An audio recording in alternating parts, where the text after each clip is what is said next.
என்னும் நூலா. அதாவது ஐயா வந்து பட்டதாரி ஆசிரியர், அரசாங்க பணியாளராக இருக்காரு. இருந்துகிட்டும் அரசாங்க பணிக்கு வந்ததுக்கப்புறம் பல பேர் வேலையை செய்து அப்படின்ற ஒரு பொதுவான கருத்து இருக்குது. அதையே நான் நம்பி பண்ணுறேன். அப்படி இருக்கும்போது அரசாங்க பணியில் இருந்துக்கிட்டு ஓய்வு நாட்களில் பல களப்பணிகளுக்கு களப்பணி செஞ்சு அதில் கிடைக்கக்கூடிய தகவலை நூல்களாக வெளியிட்டிருக்காரு. அப்படி மொத்தம் ஒரு 12 நூல்கள் ஐயா வெளியிட்டிருக்காரு. அதில் குறிப்பிட்டு சொல்லணும் அப்படின்னா ஒரு 7 நூல்கள் ஜவ்வாது மலை பற்றி மட்டுமே வெளியிடுவது. எல்லாமே கலாயுத நூல்கள். அவருக்கு காஞ்சி இலக்கிய வட்டம் சார்பாக என்னுடைய வாழ்த்துக்களை முதலில் தெரிவித்துக் கொள்கிறேன். ஏன்னா களப்பணி செய்வது அப்படின்றது ரொம்ப எளிமையான வேலையெல்லாம் கிடையாது. படைப்புகள் கூட படைப்பாளர்கள் சொல்லுவாங்க சிறு சிறு பேர் ரொம்ப கடினமான ஒரு விஷயம் அப்படின்னு. அதை விட களப்பணி செய்வது அப்படின்றது உயிரை பணைய வச்சு செய்வது தான். ஏன்னா நானும் பிஹெச்டிக்கு வந்து களப்பணி செஞ்சிருக்கேன். நிறைய இடங்களுக்கு உயிரை பணைய வச்சுதான் களப்பணி செய்ய வேண்டிய சூழல். அப்படி ஜவ்வாது மலை மக்களோட வாழ்வியலை பதிவு பண்றது மட்டுமே தன்னுடைய வாழ்க்கையோட அர்ப்பணிப்பாக செயல்பட்டு கொண்டு இருக்கிற அவர்களுக்கு முதலில் என்னுடைய வாழ்க்கைகளை தெரிவித்துக் கொள்கிறேன்.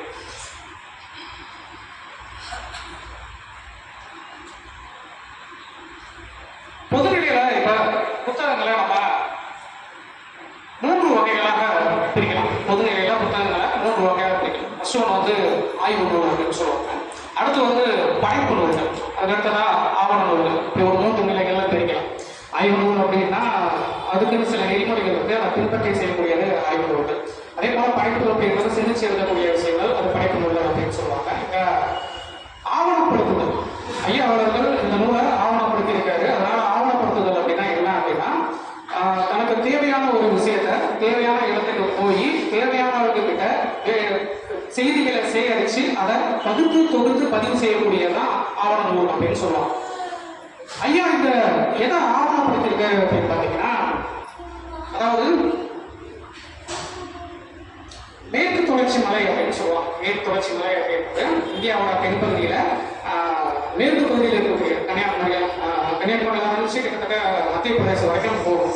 தொடர்ச்சியாக இருக்கக்கூடிய மலைகள்லாம் இடம் விட்டு இல்லாமல் தொடர்ச்சியாக இருக்கக்கூடிய மலை தான் மேற்கு தொடர்ச்சி மலைன்னு சொல்லுவாங்க. அதே போல கிழக்கு தொடர்ச்சி மலை அப்படின்னு சொல்லக்கூடியது இந்தியாவின் கிழக்கு பகுதியில தொடர்ச்சி இல்லாமல் விட்டு விட்டு இருக்கும். அதுல ஒண்ணுதான் என்ன அப்படின்னு பார்த்தீங்கன்னா திருவண்ணாமலை மாவட்டத்தில் இருக்கக்கூடிய ஆரணி வட்டத்தில் இருக்கக்கூடிய ஜவ்வாது மலை அப்படின்ற ஒரு பகுதி கிழக்கு தொடர்ச்சி மலையோட ஒரு பகுதியா இருக்கு.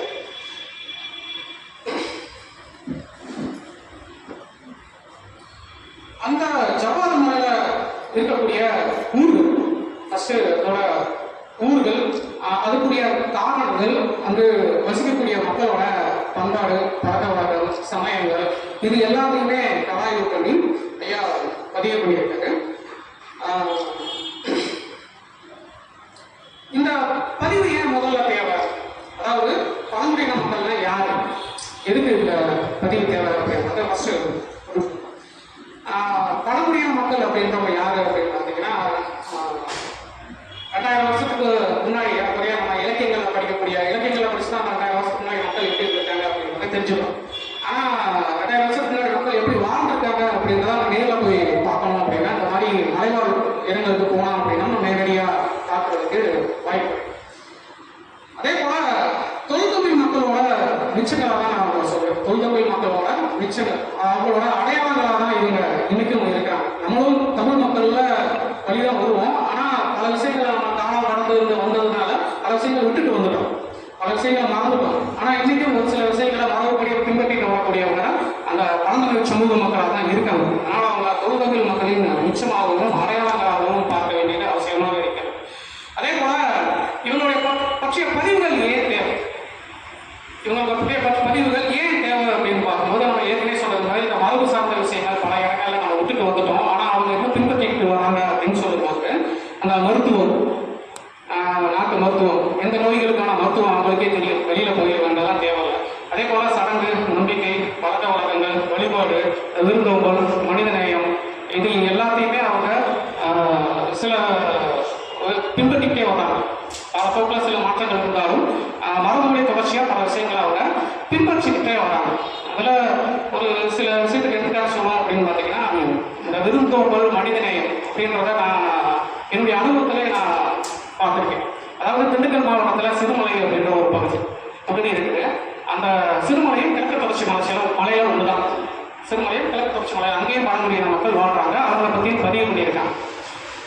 அதுக்கு கீழே அடிவார பகுதியில் இருக்கிறது தான் காந்தி கிராம பகுதியில் இருக்கிறது. அதெல்லாம் முனைவர் பட்டம் இதெல்லாம் பண்ணினேன். அப்படின்றப்போ அங்கே ஓய்வாக இருக்கிற நேரத்தில் சில இடங்களுக்கு போயிட்டு வருவேன். அப்படி போகும்போது சிறுமலைக்கு போட்டிருக்க ரோடு எவ்வளோ தூரம் போகுது அப்படின்றதுக்காக வண்டியில் பெட்ரோல் போட்டு நானும் ட்ரை பண்ண ஆரம்பிச்சேன். அது போயிட்டே ரோடு முடிஞ்சிச்சு. அதுக்கப்புறம் ஒத்தையடி பாதை போகுது. அந்த ரோட்லேயே வண்டி எடுத்துகிட்டு போயிட்டேன். சில தூரம் போயிட்டு அந்த ரோடு அந்த மண்பாதை முடிஞ்சிச்சு. அதுக்கப்புறம் ஒத்தையடி பாதை அந்த ரெண்டு பிரிஞ்சு போகும்.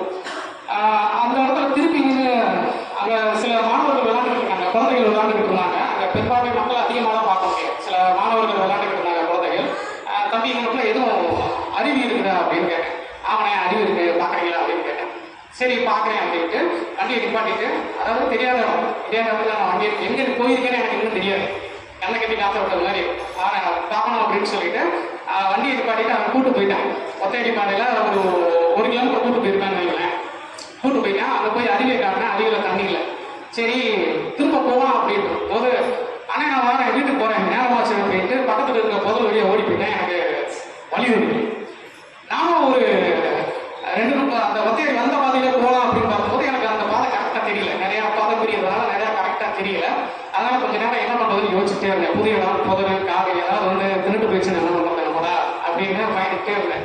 வாழ்க்கையில் உயிருக்கு பயந்த இடம் முதல்ல அதுதான். அப்புறம் கத்த ஆரம்பிச்சிட்டேன். ஐயோ யாராவது இருக்கீங்களா, என்னைய காப்பாத்துங்க அப்படின்னு முதல் முறையா அடுத்தவங்க கிட்ட சரணடைஞ்சிட்டேன். நீ யாராவது காப்பாத்துங்க அப்படின்னு சொல்லிட்டு கத்துட்டேன். ஒரு 5-6 தடவை கத்தவும் பக்கத்துல விவசாயம் பண்ணிக்கிட்டு இருந்த பழங்குடியின மக்கள் என்ன பண்ணிட்டாங்க, யாருக்கும் ஆபத்து போல அப்படின்னு சொல்லிட்டு கொட்டடிக்க ஆரம்பிச்சாங்க. முரசு அந்த இதை அடிக்க ஆரம்பிச்சிட்டாங்க. அந்த சவுண்டு கேட்டுட்டு வந்தாங்க. பக்கத்தில் இந்த மாதிரி யார் என்ன அப்படின்னு கேட்டாங்க.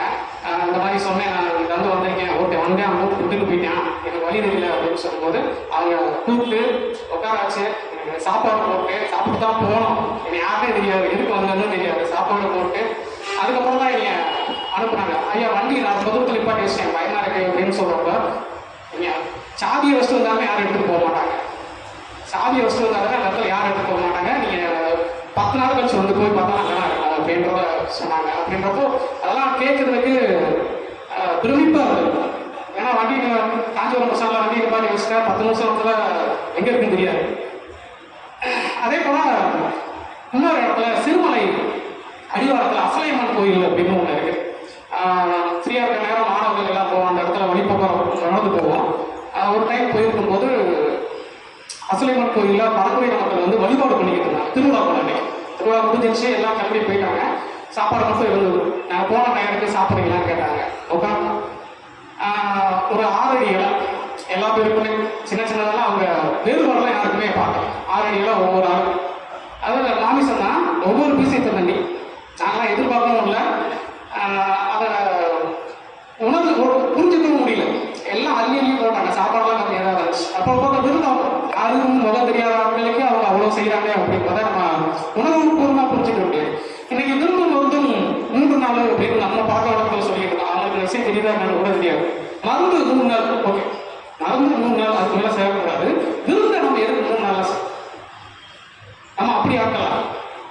இலக்கியத்தில் திண்ணை வீடுகள் வச்ச வீடுகள்லாம் இருக்கும், திண்ணை வச்ச வீடுகள்லாம் இருக்கும். அங்கே வழிபோக்கர்கள் உட்காருவாங்க. வீட்டுக்குள்ள இருக்கிறவங்க சாப்பிடும்போது வெளியில திண்ணையில யாரும் உட்காந்துருக்காங்களா அப்படின்னு பார்த்துட்டு அவங்களுக்கு சாப்பாடு போட்டு தான் வீட்டில் உள்ளவங்களே சாப்பிட்டாங்க. அப்படி ஆட்கள் தான் நம்ம. ஆனால் இன்னைக்கு என்ன விருந்து 3 நாள், 3ஆவது நாளில் தட்டில் மகன் தெரியும் அப்படிமா. ஒன்று தனிச்சோரா இருக்கும், இல்லைன்னா வெறுந்தட்டா இருக்கும். அந்த நிலைமைக்கு நம்ம மாறி வந்துட்டோம். ஆனால் அவங்க இன்னும் பல மரபுகளை பின்பற்றி கொண்டுக்கிட்டே இருக்காங்க அப்படின்ற விஷயத்தை நம்ம புரிஞ்சுக்க முடியும். ஸோ இந்த மாதிரி பழங்குடியின மக்களை பற்றி விஷயங்கள்லாம் நம்ம எதில் தெரிஞ்சுக்க முடியும் அப்படின்னு பார்த்தீங்கன்னா இலக்கியங்கள் மூலமாக தான் தெரிஞ்சுக்கிற முடியும். அது இலக்கிய மக்கள் படிக்கிற மாணவர்கள், ஆய்வாளர்கள், மக்கள்லாம் தெரிஞ்சுக்கிடுவாங்க. ஆனால் இதை தொழிற்கல்வி படிக்கிறவங்க எப்படி தெரிஞ்சுக்கணும், பொதுமக்கள் எப்படி தெரிஞ்சுக்கிறது அப்படின்ற கேள்வியெல்லாம் இருக்குது இல்லைங்களா? ஸோ அப்படி பார்க்கும்போது இந்த மாதிரியான பழங்குடியின மக்களை பற்றின பதிவுகள் அதிகமாக வரணும். ஏன்னா நம்ம பண்பாட்டோட தொடர்ச்சி அவங்க தான் இருக்குது. அவங்கள பற்றின பதிவுகள், ஆவண பதிவுகள் அதிகமாக வரணும். அந்த ஆவண பதிவுகளை மக்கள் பற்றியில் கொண்டு போய் சேர்க்கணும். 2 விஷயமும் ரொம்ப முக்கியமானது. அப்படி ஒரு முக்கியமான விஷயத்தில்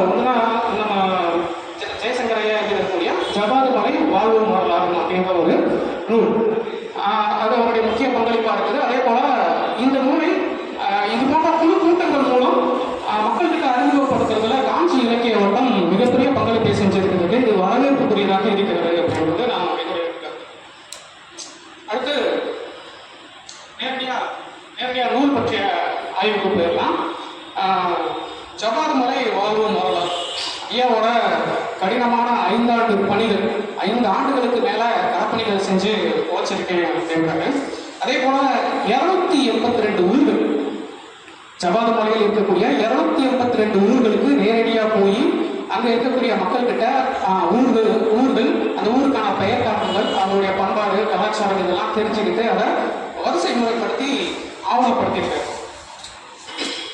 இந்த நூல்கள் மொத்தம் 4 இயல்களாக பிரிச்சிருக்காரு, 4 பகுப்புகளாக பிரிச்சிருக்காரு. பின்னிணைப்பு ஒரு 5 பின்னிணைப்புகள் கொடுத்திருக்காரு. 4 இயல்கள்ல ஃபர்ஸ்ட் என்ன அப்படின்னு பார்த்தீங்கன்னா அதோட வரலாறு. எந்த ஒரு விஷயமும் பேசணும் அப்படின்னா அதோட தொடக்கம் சொல்லணும். அந்த அடிப்படையில் ஜவ்வாது மலை பற்றிய வரலாற்று தகவல்களை பதிவு பண்ணியிருக்காரு. அடுத்து 2வது விஷயத்தில் என்ன பண்ணியிருக்காங்கன்னா மக்களுடைய வாழ்வும் பண்பாடு, ஊரோட அமைப்பு, குடும்ப அமைப்பு, நம்பிக்கை வழிபாடு, அந்த சமூகம் சார்ந்த விஷயங்கள்ல என்னென்ன விஷயங்கள்லாம் முக்கியத்துவம் கொடுத்துருக்காங்க அப்படின்றத பதிவு பண்ணியிருக்காரு. அடுத்ததுதான் ஊர் பேர், அந்த ஊர் 282 ஊர்கள், ஊர்களுக்கான காரணம் அப்படின்றத பதிவு பண்ணியிருக்காரு. அடுத்து ஜவ்வாது மலையோட சிறப்பு என்னென்ன இருக்குது அப்படின்றத பொதுநிலையில பதிவு பண்ணியிருக்காரு. இப்போ இது ஒவ்வொன்றையும் என்னென்ன விஷயங்கள் விவரிச்சு சொல்லியிருக்காரு அப்படின்றத அதாவது வரலாற்று காலம், வரலாற்றுக்கு முற்பட்ட காலம் அப்படின்னு சொல்லுவாங்க. வரலாற்று காலம் அப்படின்றது எழுத்துச் சான்றுகள் கிடைக்கக்கூடிய காலத்துல இருந்து வரக்கூடியது வரலாற்று காலம். எழுத்துச் சான்றுகளுக்கு முன்னாடி இருக்கக்கூடிய தொழில் சான்றுகள் வச்சு அந்த ஐடென்டிஃபை பண்றது வரலாற்றுக்கு முற்பட்ட காலம் அப்படின்னு சொல்லுவாங்க. இப்போ பார்க்கும்போது ஜவ்வாது மலை ஏறக்கூடிய 5000 ஆண்டுகளுக்கு மேல் பழமையாக இருக்கிறது அப்படின்ற விஷயத்த சொல்றாங்க. அந்த வரலாற்றுக்கு முற்பட்ட காலம் கற்காலம், அதுல முதல் புதிய கற்காலம். இந்த புதிய கற்காலம் அப்படின்னா என்ன அப்படின்னா மக்கள் ஒரு இடத்துல நிலையாக வாழ தொடங்கிய காலம், அதாவது தொடக்க ஸ்டேஜ். ஒரு இடத்துல நிலையா, அதுக்கு முன்னாடி ஒரு இடத்துல இன்னொரு இடத்துக்கு நாகரிகம் போயிட்டு வந்துட்டு வாழ்ந்துவாங்க. ஆனா இந்த இடத்துல தான் முதல்ல புதிய கற்காலத்துல தான் ஒரு இடத்துல நிறைய தங்கி வாழ ஆரம்பிக்கிறாங்க. அதோட முதல் ஸ்டேஜ் தான் புதிய கற்காலம் அப்படின்னு சொல்லுவாங்க. அதே போல காடுகளை அடித்து வேளாண் தொழிலில் ஈடுபடக்கூடிய காலம், காடுகளை அடித்து வேளாண் தொழிலில் ஈடுபடக்கூடிய காலமாக இருந்திருக்கு. நிலையான குடியிருப்புகள் உருவாக்கக்கூடிய தொடக்க காலமாக இருந்திருக்கு. இந்த காலகட்டத்தில் மக்கள் எந்த மாதிரியான கற்கருவிகளை பயன்படுத்துறாங்க அப்படின்னா பயன்படுத்துவதற்கு மிக எளிமையான கற்கருவிகளை பயன்படுத்துவார்கள். புதிய கற்காலங்களில் பயன்படுத்துவதற்கு மக்கள் எளிமையான கற்கருவிகளை பயன்படுத்துறாங்க. இது மாதிரி புதிய கற்கால கருவிகள் ஜவ்வாது மலையில ஏறக்குறைய 1000க்கு மேற்பட்டு கிடைத்திருக்கிறது. அதுதான் அந்த முக்கியமான விஷயம். 1-2 இல்லை, 1000க்கு மேற்பட்டு கிடைச்சிருக்கு அப்படின்னா அங்க எவ்வளவு மக்கள் வாழ்ந்திருப்பாங்க அப்படின்றத அங்க முக்கியம். நிறைய மக்கள் கூடி வாழ்ந்திருப்பாங்க அப்படின்றத நம்ம புரிஞ்சுக்க முடியுது. அடுத்து பெருங்கற்காலம், பெரிய கற்களை கொண்டு நினைவிட அமைப்புகளை உருவாக்கிய காலம் தான். பெரிய கற்களை கொண்டு நினைவிட அமைப்புகளை உருவாக்குவாங்க. அதாவது அந்த கல்துட்டை, கருப்புவை இதெல்லாம் சொல்லுவாங்க. அந்த மாதிரி வரக்கூடியது. அதே போல கல்துட்டை ஜவ்வாது மலையில ஏகப்பட்டது கிடைச்சிருக்கு அப்படின்றத சொல்றாங்க. அடுத்து பாறை ஓவியம், பட்டறைக்காடு அப்படின்ற இடத்துல கிமு 1000 வருஷத்துக்கு முன்னாடி உள்ள பாறை ஓவியங்கள் கிடைக்குது அப்படின்ற விஷயத்த ஐயா பதிவு பண்ணியிருக்காரு. நடுகல்கள் அப்படின்னு சொல்லும்போது பல்லவர் காலகட்டத்தில இருந்து விஜயநகர நாயக்கர் காலம் வரைக்கும் நடுகர்கள் நிறைய கிடைச்சிருக்கு அப்படின்றத பதிவு பண்ணியிருக்காரு. அது இப்போ வரைக்கும் என்ன பண்றாங்க அப்படின்னு பார்த்தீங்கன்னா மக்கள் சிலைக்காரன் சாமி, வேராசாமி, வில் சாமி இப்படிலாம் அதை தற்காலத்தில் வழிபட்டுக்கிட்டு வர்றாங்க. அதே போல கோவிலூரில் உள்ள கல்வெட்டுகள் அப்படின்னு சொல்லிட்டு கோவிலூர் அப்படின்ற ஒரு வரலாற்று தளம் ஒன்று இருக்குது. அங்க ஒரு 8 கல்வெட்டுகளை ஐயா மேற்கோளாக பயன்படுத்தி இருக்கிறார். அந்த 8 மேற்கோள்களில் ஒரு கல்வெட்டு செய்தி ஏற்கனவே திரும்ப வந்ததா இருக்கு. அதை திருத்திக்கணும் அப்படின்றத நான் கேட்டுக்கிறேன். அதே போல முன்னோர் வழிபாடு, இறந்தவர்களை நினைவாக கல்லெடுத்து வழிபடுதல் அப்படின்னு சொல்லக்கூடியது முன்னோர் வழிபாடு அப்படின்னு சொல்லுவோம். ஆனா இவருடைய பேச்சு வழக்கில் புதுசாக ஒரு சொல் பயன்படுத்துறாங்க. என்ன அப்படின்னு பார்த்தீங்கன்னா பட்டவங்க வழிபாடு, பட்டவங்கம் ஒரு புது சொல் இந்த இடத்துல பயன்படுத்தப்படுகிறது. அதே போல அணங்கு அப்படின்ற வார்த்தை பயன்படுத்தியிருக்காரு. கன்னிமார் சுவாமிகளை அணங்கு அப்படின்னு சொல்லுவாங்க அப்படின்னு சொல்லியிருக்காரு. சங்க இலக்கியம், அதாவது செவியல் இலக்கியத்தில் இருக்கக்கூடிய அணங்கு அப்படின்ற எல்லா விஷயத்தையுமே நான் தனியாக வச்சிருக்கேன். அப்போ அந்த அடிப்படையில் பார்க்கும்போது கன்னிமார் சுவாமிகளை நேரடியாக அணுகுன்னு இந்த இடத்துலயே சுத்தலை அப்படின்றது மாதிரி தான் எனக்கு தெரியும். நிறைய தெய்வத்தை சொல்லுவாங்க, பெண்ணை சொல்லுவாங்க, பேயை சொல்லுவாங்க, நீர்நிலைகளை சொல்லுவாங்க, இப்படி நிறையா இருக்குது. ஆனால் நேரடியாக கன்னிமார் சுவாமிகள் அப்படின்றத அணங்கு அப்படின்னு சொல்றாங்களா அப்படின்றது ஒரு கேள்விக்கு உட்பட்ட விஷயமா இருக்குது. அதே போல வரலாற்று அடிப்படையில் பதிவு செஞ்சிருக்காரு. வரலாற்று அடிப்படையில் ஒரு விஷயத்தை பதிவு செய்யும் போது ஒன்று மன்னர்கள் அடிப்படையில் பதிவு செய்யணும், அல்லது காலம் அடிப்படையில் பதிவு செய்யணும், அல்லது மன்னர்கள் காலம் இந்த அடிப்படையில் பதிவு செய்யணும், அல்லது இலக்கியங்கள் அடிப்படையில் பதிவு செய்யணும். இலக்கியங்கள் சங்க காலம், பக்தி இலக்கிய காலம், சிற்றிலக்கிய காலம், இந்த மாதிரி ஆறுபடி வருஷப்படும். ஐயா அந்த மாதிரி வருஷம் பண்ணியிருக்காரு. அதில் சின்ன முரண்பாடு என்ன அப்படின்னா, சங்க இலக்கிய காலம் பதிவு பண்ணிட்டாரு. இலக்கிய கால வரிசையில அடுத்து பதிவு பண்ணும்போது அக இலக்கிய காலம், பக்தி இலக்கிய காலம் அப்படி பதிவு பண்ணாம சோழர் காலம், மன்னர்களுக்கு மேல வரிசை பண்ண ஆரம்பிச்சிட்டாங்க. அந்த மாறுபாடு இருக்குது. வந்து வரிசை முறையில கொஞ்சம் முரண்பாடு இருக்குது. அதை திருத்திக்கணும் அப்படின்ற விஷயத்த கேட்டுக்கிறேன். அதே போல அந்த பல்லவர்கள் எங்க கொண்டு போய் வச்சிருக்காரு அப்படின்னா, நாயக்கர்களுக்கு பின்னாடி கொண்டு போய் வச்சிருக்காரு. வரிசை முறைப்படுத்தும் போது மன்னர்கள் நம்ம எந்தெந்த காலகட்டத்தில் ஆட்சி பண்ணாங்க அப்படின்றத முறைப்படலாம் பதிவு பண்ணணும். அதே போல அந்த மூவேந்தர்கள் காலம், சங்க இலக்கிய காலகட்டத்துக்கு அடுத்து பல்லவர் காலம் பதிவு பண்ணணும் அப்படின்றது என்னுடைய கருத்து. அதே போல பல்லவருக்கான அந்த விளக்கத்தில் என்ன சொல்லியிருக்காரு அப்படின்னு பார்த்தீங்கன்னா, அது போல நிறைய நடுவர்கள் கிடைச்சிருக்கு அப்படின்னு தான் சொல்லியிருக்காரு. அதுக்கான நேரடி குறிப்பு சான்றுகள் எதுவும் இல்லாமல் பதிவு பண்ணியிருக்கிறது வந்து கொஞ்சம் இதாக இருக்குது. அதை கொஞ்சம் சான்றுகளோட முன்வைக்கணும் அப்படின்ற விஷயத்தை நான் கேட்கிறேன். அடுத்ததான் ரெண்டாவது தலைப்பு என்ன அப்படின்னு பார்த்தீங்கன்னா, ஜவ்வாது மலைவாழ் மக்களோட வாழ்வும் பண்பாடும்.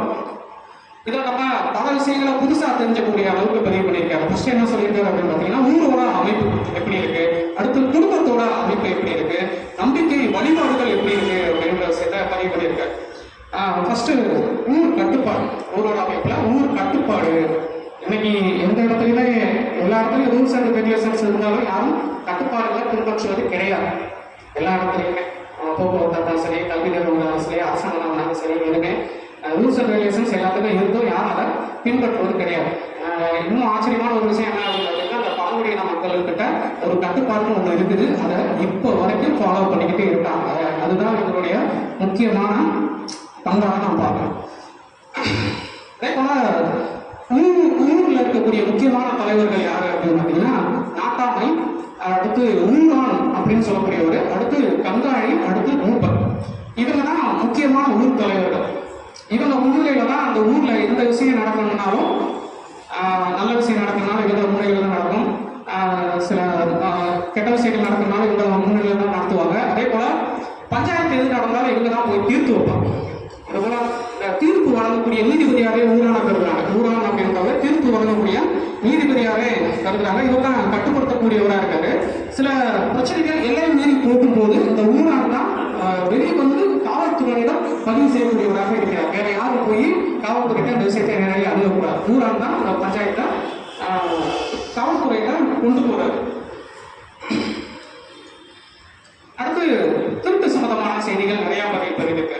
அது எப்படிலாம் திருட்டை கண்டுபிடிக்கிறது, திருடவங்க நிறைய ஒத்துக்கிற மாட்டாங்க, அதை எப்படி கண்டுபிடிக்கிறது அப்படின்ற முறைகள், சில முறைகள் இருக்குது. அவங்க பதிவு பண்ணியிருக்கு.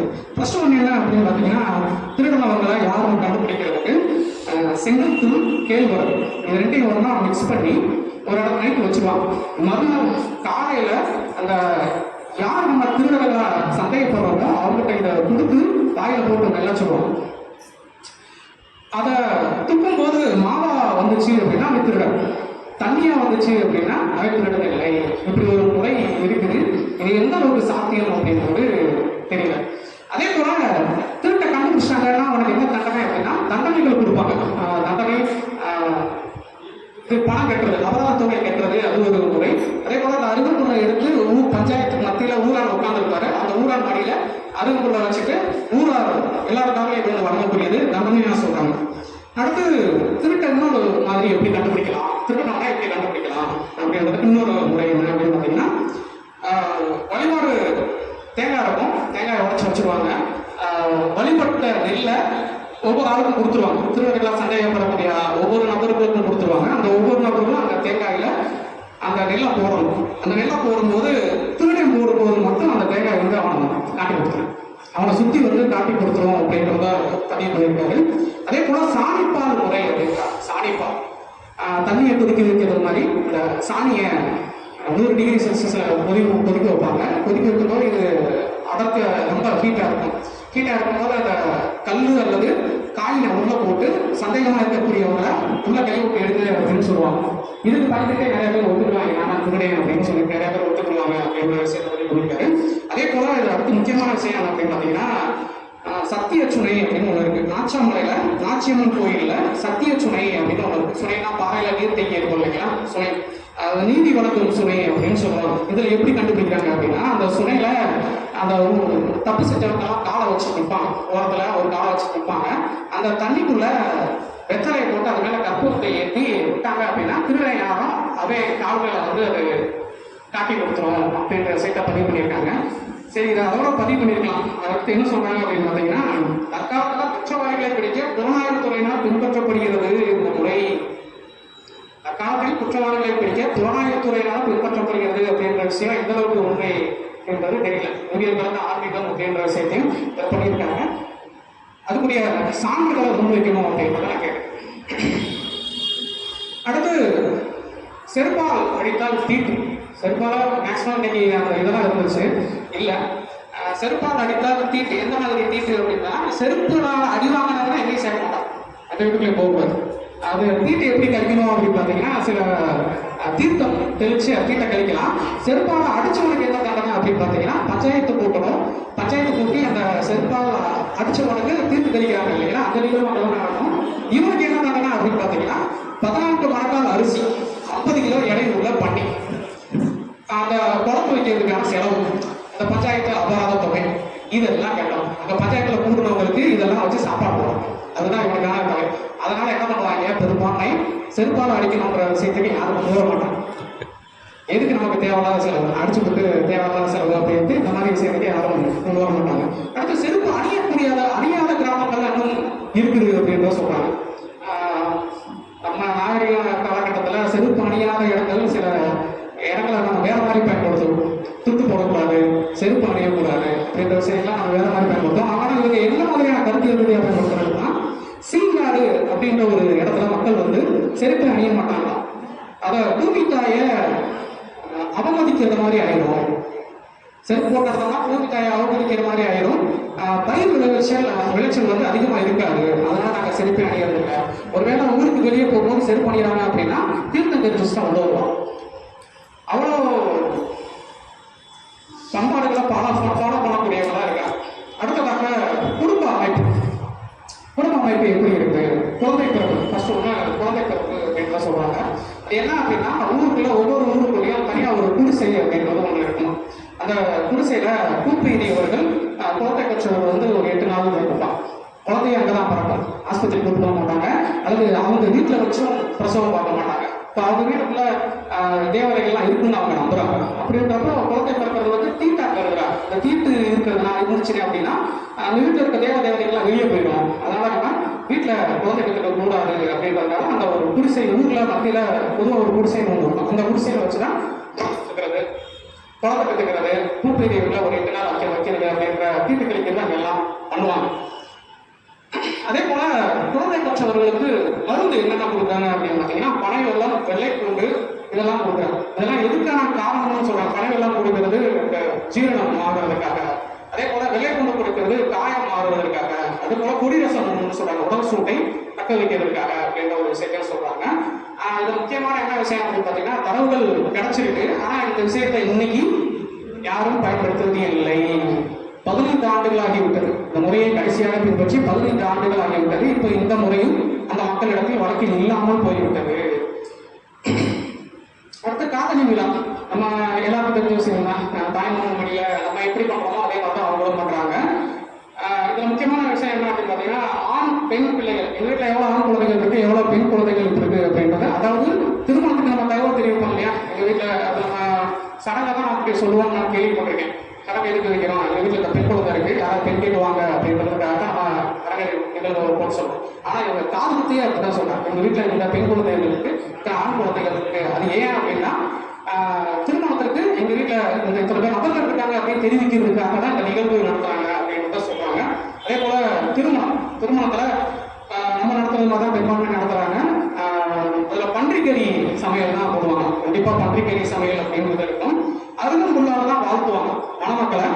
வேற எந்த பொருட்கள் வச்சு வாழ்த்த மாட்டாங்க. அருகம்புல்லை எடுத்து தான் அவங்க மேல வச்சு வாழ்த்துவாங்க அப்படின்றத சொல்றாங்க. அதே போல இறப்பு, வெளியூர் நபர்கள் வந்து அந்த ஊர்ல போய் இறப்பும் அவங்களை புதைக்க அனுமதி இல்லை, இரவுடைய இதுவாக ஊருக்கு அனுப்பி விடுவாங்க அப்படின்ற விஷயத்த சொல்றாங்க. அடுத்து இந்த மாதிரி பதிவுகள் குறித்து அதிகமா வெளிவரல அப்படின்ற விஷயத்த ஆசிரியர் ஆதங்கப்படுறார், கவலைப்படுறார். இவர்களை மக்கள் நினைப்பது இல்லை. யாரு? இவங்களை மக்கள் நினைப்பதே இல்லை. இவர்களை உயர்த்த நாம் மேலும் சிந்திக்க வேண்டும். இப்படி போன்ற மக்கள்களை உயர்த்த நாம் மேலும் சிந்திக்க வேண்டும் அப்படின்னு ஆதங்கப்பட்டு சொல்றார். அடுத்து மூணாவது என்ன அப்படின்னு பார்த்தீங்கன்னா வழிபாடுல பிள்ளையார் வழிபாடு முக்கியத்துவம் இருக்கு. எல்லா ஊர்லயும் பிள்ளையார் இருக்காரு. நம்ம எப்படி வழிபடுறோமோ அதே போல அவருக்கான திருவிழாக்கள் எல்லாமே நடந்துகிட்டே இருக்கு. பெண் தெய்வங்களுக்கான முக்கியத்துவம் அதிகமாக கொடுத்துருக்காங்க. காமாட்சி அம்மன், செல்லாத்தம்மன், செல்லியம்மன், திரௌபதி அம்மன், கன்னிமாசாமிகள், அதே போல நாட்டுப்புற தெய்வமான நரசிம்மசாமி, காத்தவராயன், இவங்களுக்கு தான் முக்கியத்துவம். அதே போல மூதாதையர் வழிபாடுகளுக்கும் முக்கியத்துவம் கொடுத்துக்கிட்டே இருக்காங்க. தமிழரின் வீர விளையாட்டாக சொல்லப்படும் இந்த எருது விடுதல் இன்னைக்கும் அவங்க மத்தியில இருக்கு. வீர விளையாட்டுன்னு சொல்லக்கூடிய எருது விடுதல் நிகழ்வு இன்னைக்கும் அவங்க மத்தியில் இருந்துகிட்டே இருக்கு. அதே போல இசை நிகழ்ச்சி அப்படின்னு சொல்லும்போது என்னன்னா ஆடல் பாடல் நிகழ்ச்சி, அதே போல பாட்டு கச்சேரி நடக்கும், தெருக்கூத்து நடக்கும். இந்த மூலம் கட்டாயமாக இருக்கும். ஏன்னா அவங்களுக்கு வேற பொழுதுபோக்கு இல்லைன்றதுனால இதெல்லாம் அவங்க இயல்பாகவே பயன்படுத்த, அதாவது மேண்டேட்டரி அப்படின்னு சொல்லுவாங்க, இயல்பாகவே அவங்க பயன்படுத்திருக்காங்க, வச்சிருக்காங்க.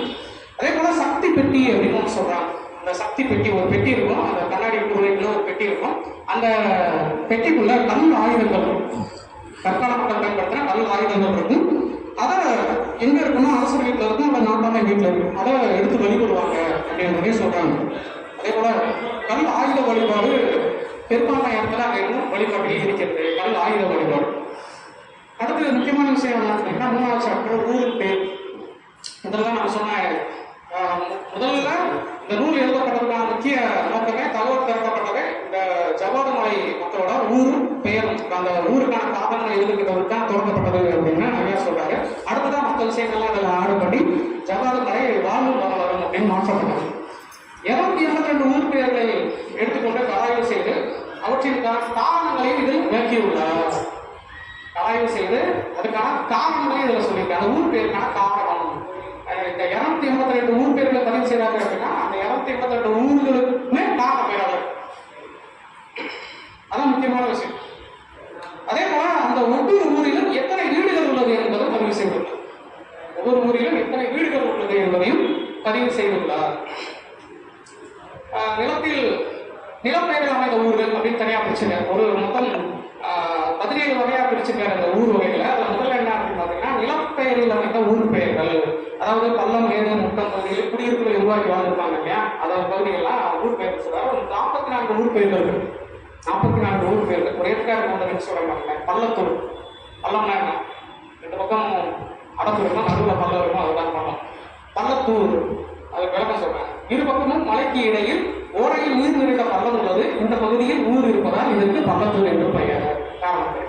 அதே போல வள்ளியூர், வள்ளிக்கிழங்கு அதிகமாக இருப்பதால் வள்ளியூர் என்று பெயர் பண்ணது. பெருமுட்டம், முட்டம்னா மேடு, மேட்டில் வசிக்கக்கூடிய மக்கள் வாழ்ந்த ஊராக இது பெருமுட்டம் என்று பெயர் பண்ணது. மானியர் மேடு, மேடுனா சொல்லிட்டோம். அதே போல இங்கு உள்ள மேட்டில் முதலில் குடியேறுவர் யாருன்னா மானியர்.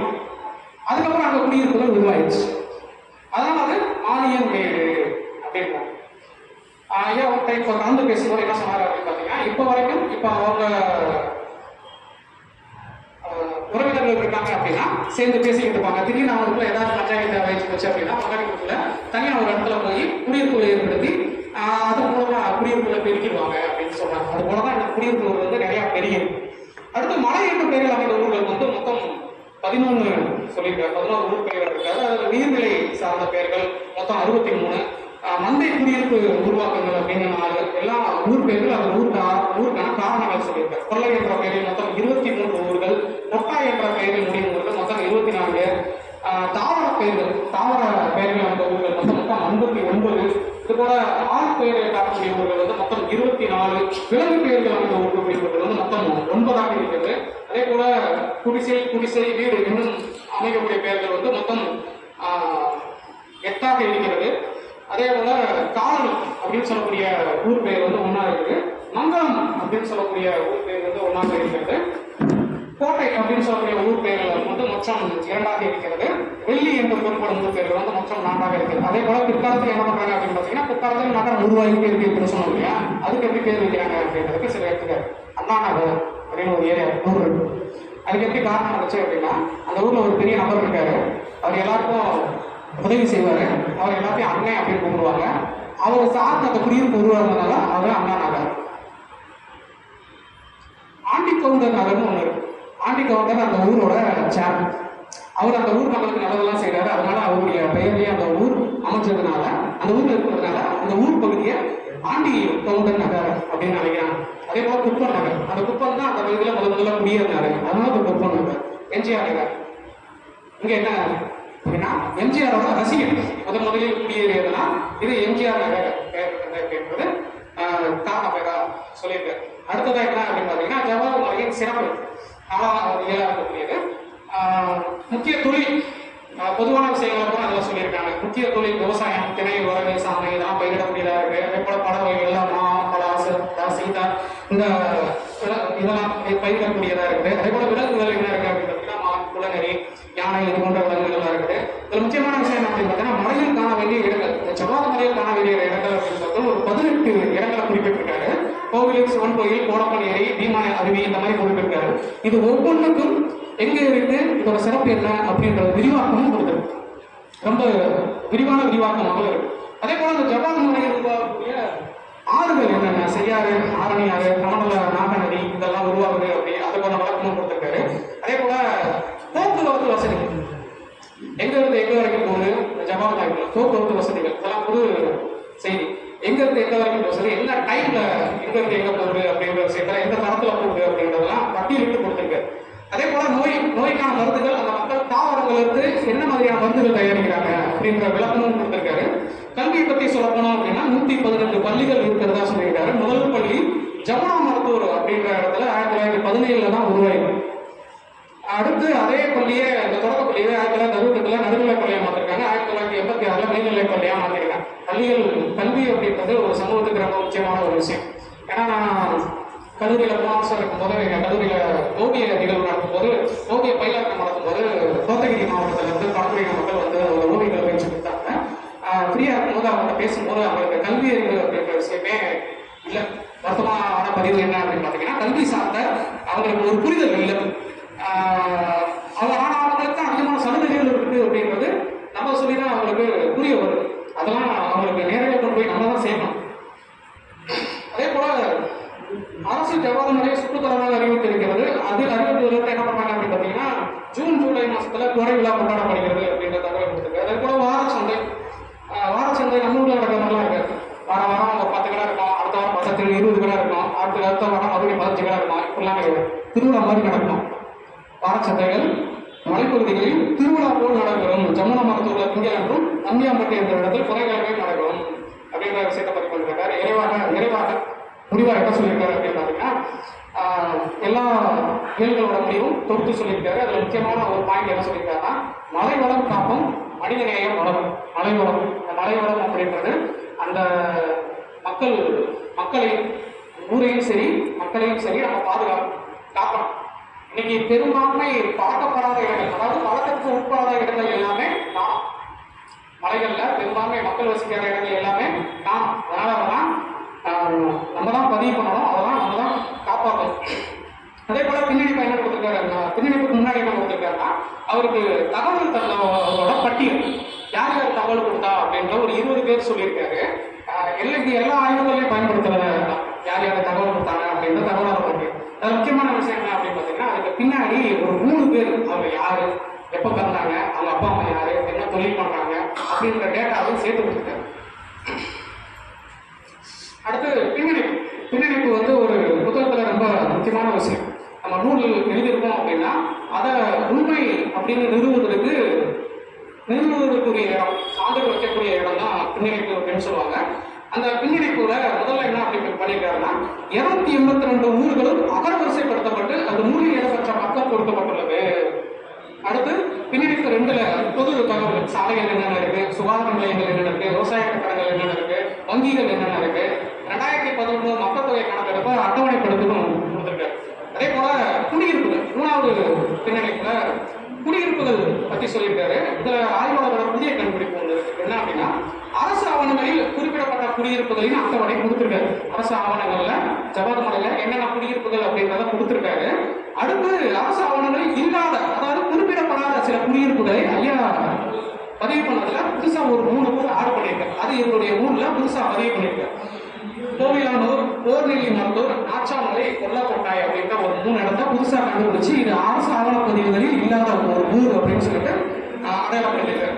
அடுத்து ஜபாத்மலை மூலிகையின் பயன்கள், இது ஒரு கணாயில தனியா ஒரு புத்தகமே போடக்கூடிய அளவுக்கு முக்கியமான ஒரு விஷயம்.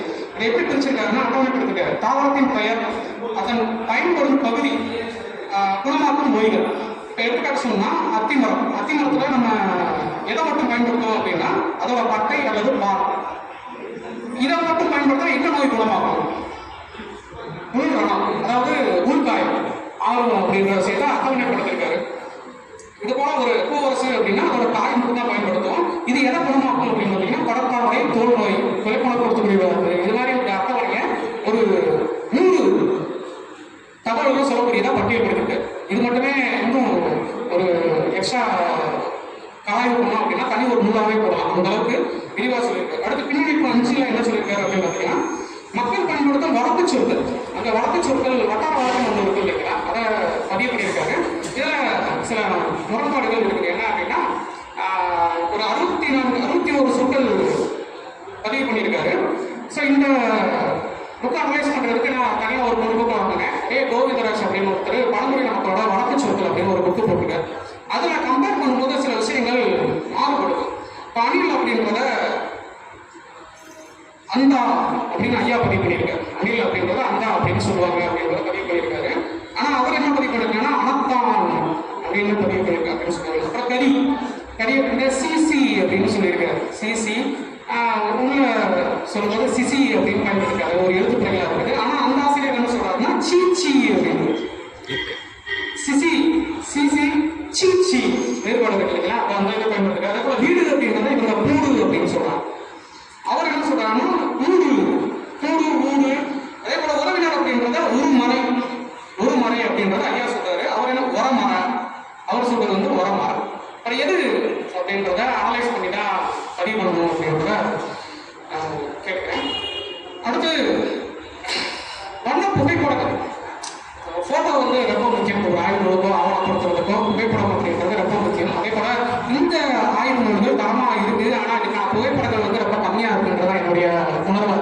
இன்னும் அது சார்ந்த அதிகமான புகைப்படங்கள் பதிவு பண்ணணும் அப்படின்றத கேட்டுக்கிறேன்.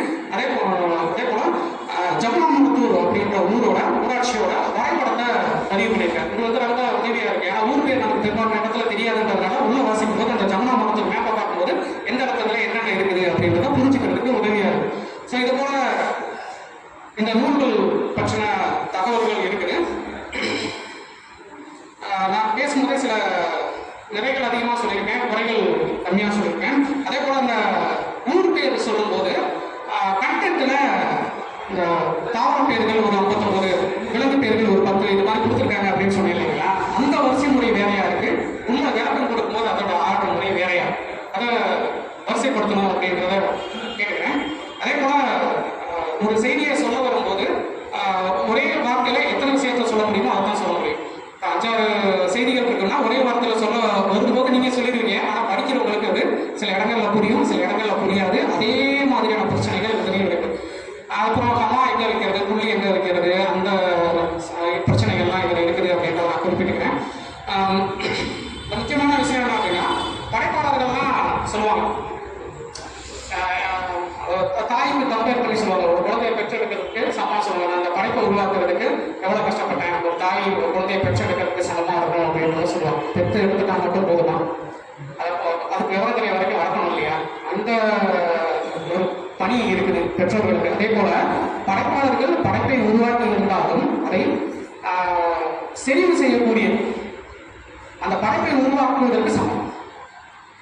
படைப்பாளர் ஒரு படைப்பை உருவாக்குறதுக்கு எவ்வளவு மெனக்கடுறாரோ, எவ்வளவு வேலை பார்க்குறாரோ, அதை செறிவா பிழை இல்லாம மக்கள்கிட்ட கொண்டு போய் கொடுக்கிறது ஒரு வேலை.